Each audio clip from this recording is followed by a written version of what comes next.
A System.io ereje nem csak a sokoldalúságában rejlik, vagyis, hogy mint egy jó all-in-one marketing platform, rengeteg szolgáltatáselemet önmagában hordoz, illetve biztosít, ugye honlapépítő, hírlevélküldő, időpontfoglaló, online tréning építés, stb., hanem hogy az automatizmusok segítségével képes vagy arra, hogy ezeket egy teljes ügyfélszerző folyamattá építsd össze. Ugye ez a lényege a funnel építőnek, és itt jönnek képbe az automatizmusok.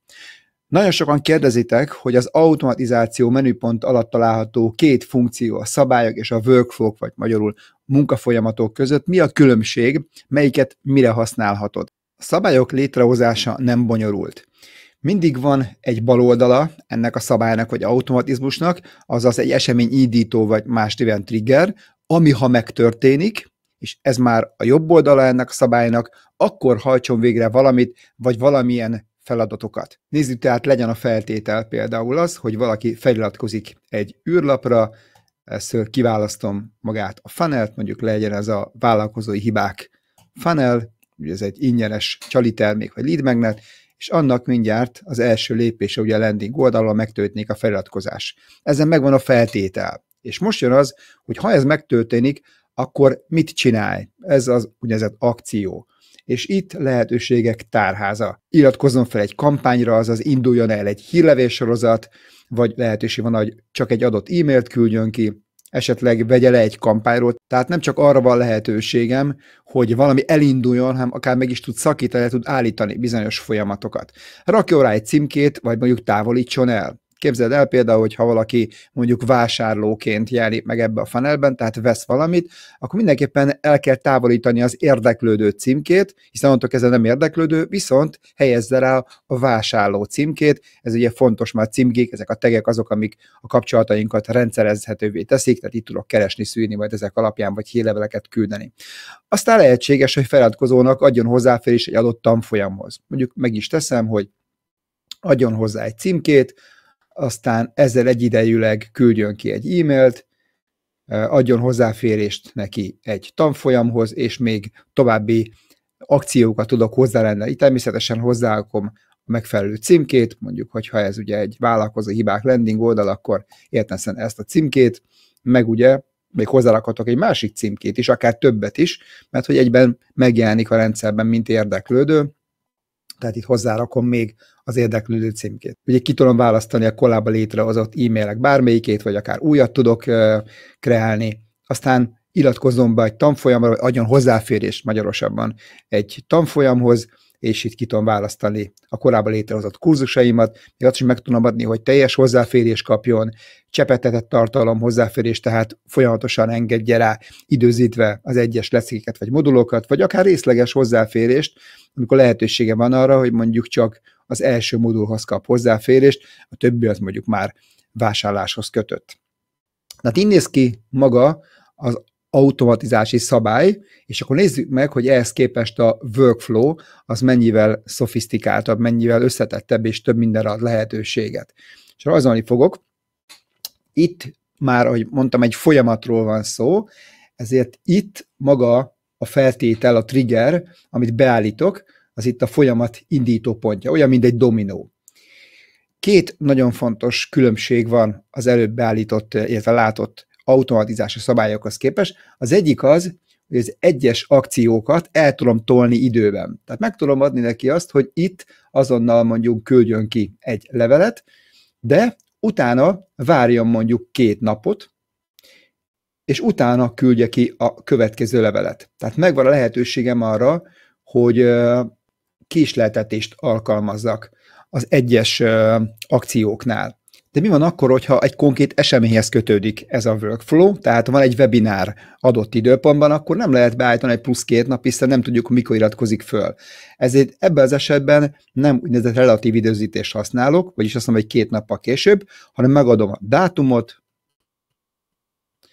és az időpontot, amikor pontosan menjen ki a következő levél. Tehát a várakoztatás az nem az előző levélhez képest történik meg, hanem egy adott időpontig. Ez az egyik nagyon fontos elem, hogy el lehet csúsztatni időben az egyes parancsokat, illetve azok végrehajtását.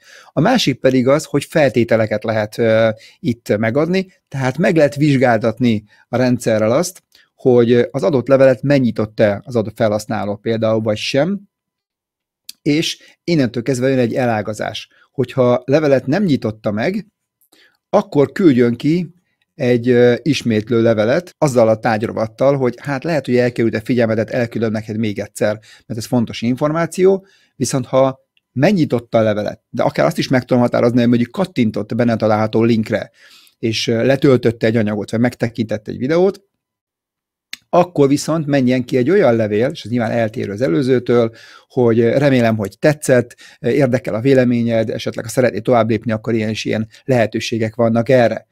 Tehát feltételeket tudok megfogalmazni, amely egyik vagy másik irányba, mint egy vasúti váltó viheti aztán a workflow-t, attól függően, hogy pontosan hogyan viselkedik a látogató. És akkor nézzük meg, hogy néz ki ez a gyakorlatban. Automatizáció, workflow-k, itt látszik egyet már korábban létrehoztam, most létrehozok egy újat. Nem egy teljes oktató videó lesz, ugye majd lesz egy online kurzus, ami A-tól Z-ig ezt átfogja, de hogy a lényegét lásd, adott neki egy nevet, test, workflow, mentem, megnyitom, itt is adok ugye egy feltételt, egy triggert, ami elindítja a folyamatot, tehát magát ugye a dominót, és ez itt legyen szintén egy funnel űrlapon, mondjuk a vállalkozói hibák, és ott a landing oldal megtörténik a feliratkozás. És akkor mindjárt hozzá is adok egy címkét, akciók, alkalmazzon egy címkét, és legyen ez akkor a vállalkozói hibák. És ezzel egy időben már is egy másik címkét is hozzáadok, ami akkor az érdeklődő címke, mert ha az összes érdeklődőnek akarok küldeni, akkor ezt megtessem. Oké. Kiküldetek vele egy e-mailt, akció, ez kiválasztom, küldés. Kiválasztom a listából, mondjuk a köszöntő e-mailt, oké, és most jön az egyik mágia, a késleltetés, tehát hogy a következő e-mail előtt várakoztatom mondjuk 2 napot. Késleltetés, megadom neki, hogy legyen mondjuk 2 nap várakozás. Oké, tehát itt van, várjon 2 napot, és újabb akció, amikor kiküld egy e-mailt, kiválasztom a listából az e-mail küldést, hogy itt mindig felkínálja korábban elkészített leveleket, most létrehozok egy újat, hozzáadom a tárgyat, ez legyen mondjuk emlékeztető, ... e-mail mentése és szerkesztése. Én most ezzel nem foglalkozok, egyszer rámentek, kilépek, itt a levél. Igen, de ha ez egy élő eseményhez kapcsolódik, tehát ami adott alkalommal van mondjuk egy webinárhoz vagy workshophoz, akkor nem a 2 napot kell beállítanom, hiszen nem tudom, hogy mikor iratkozik föl, és ahhoz képest a 2 nap az nem az az időpont, amikor én mondjuk ki akarom küldeni az emlékeztetőt. Például mondjuk 24 órával korábban. Tehát ha az én eseményem mondjuk 29-én 18 órakor van, akkor előtte való nap 28-án 18 órakor kiküldök egy e-mailt azzal, hogy holnap ilyenkor találkozunk, ugye nem felejtetted el, esetleg hasznos, érdekes, izgalmas információkat tovább csigázom az érdeklődését, ezzel javítom a részvételi arányt. Ilyenkor rákattintok a késletetésre, és átállítom a pontos dátumra, és megadom neki, hogy ez 2025, hónap 10, 28 és 18 óra 00 legyen. Frissítés, és ha mindent jól csináltam, rákattintok azért a frissítésre, mert nem látom változat. Igen, látszik, most már itt van a dátum, és mehet ki a 24 órás emlékeztető. Most beállíthatok akár egy órával korábbi emlékeztetőt, vagy 4 órával korábban, ezt meg tudom tenni, de azt is megtehetem, hogy az eseményt követően küldök ki egy e-mailt. Tehát azt mondom, hogyha az eseményem, nekem ugye 29-én 18 órakor van, akkor beállítom itt a pontos dátumnál, hogy 2025, 10. hó, 29-én, akkor, amikor vége van a webinárnak terv szerint 20 órakor, és van, akkor küldjön ki egy e-mailt, akció, és kiküldetek vele egy olyan levelet, amiben szerepeltetem az ajánlatomat. Ezt el is mondom a webináron, hogy ebben a percben már is kifut egy levél, amiben benne van egy aktuális ajánlat, egy 24 órás ajánlat, elindul a visszaszámláló, és onnan el lehet jutni egy kedvezményes vásárlási vagy ingyenesen felkínált továbblépési lehetőségre. Itt most, ugye itt nincs ilyen levél, úgyhogy létrehozok egy olyan levelet. Nyilván nem ez lesz a tárgy, hogy ajánlat, de csak hogy tudd, hogy miről van szó, e-mail mentése.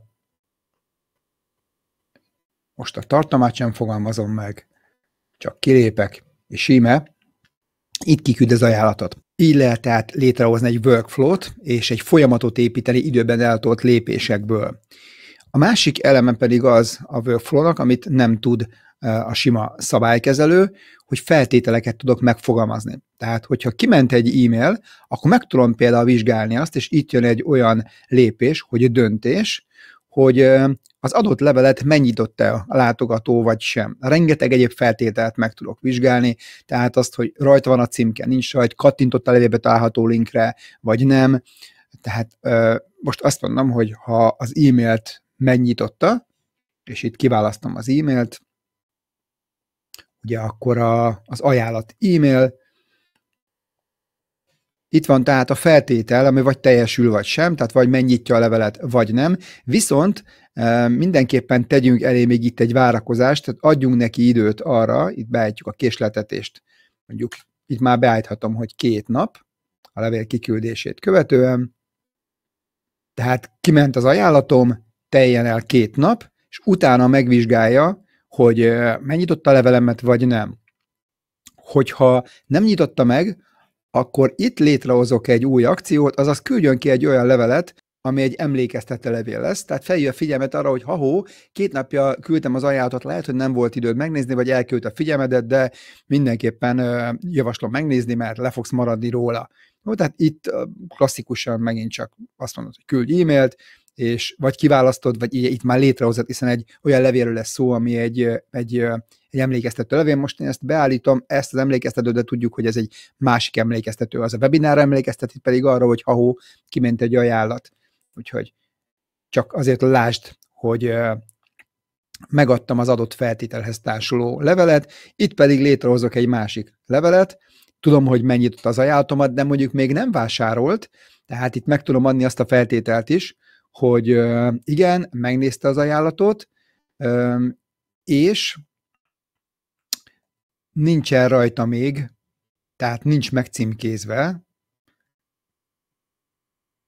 Igen, mondjuk a vásárló címke nincsen rajta, vagyis megnyitotta az ajánlatomat, de nem vásárolt, és frissítek, és akkor itt már is kimehet egy akció, amivel újabb érveket sorakoztatok fel amellett, hogy miért éljen mindenképpen az ajánlattal, mert ugye tudom, hogy megnézte, de még nem döntött, tehát valaminek szüksége van további érvek amellett, miért ne hagyja ki, és itt is létrehozok egy e-mailt. Jó, most azt nem fogom megtenni, de az egyértelműen látható, hogy elágazásokat tudok létrehozni a workflow-ban, amely bizonyos feltételeket vesz figyelembe, és ezek teljesülése vagy nem teljesülése esetén fog tudni egyik vagy másik irányban tovább folyni ez az automatizmus. Ezzel rendkívül összetett és szofisztikált, adatvezérelt automatizmusokat tudok létrehozni, amely gyakorlatilag rengeteg vásárlót lehet megmenteni, javítani gyakorlatilag a részvételarányt az eseményeken, vagy akár a vásárlók arányát, akár a kosárértéket növelni. Remélem érdekes volt, ha a kérdésed van, akkor tedd fel itt a videó alatt.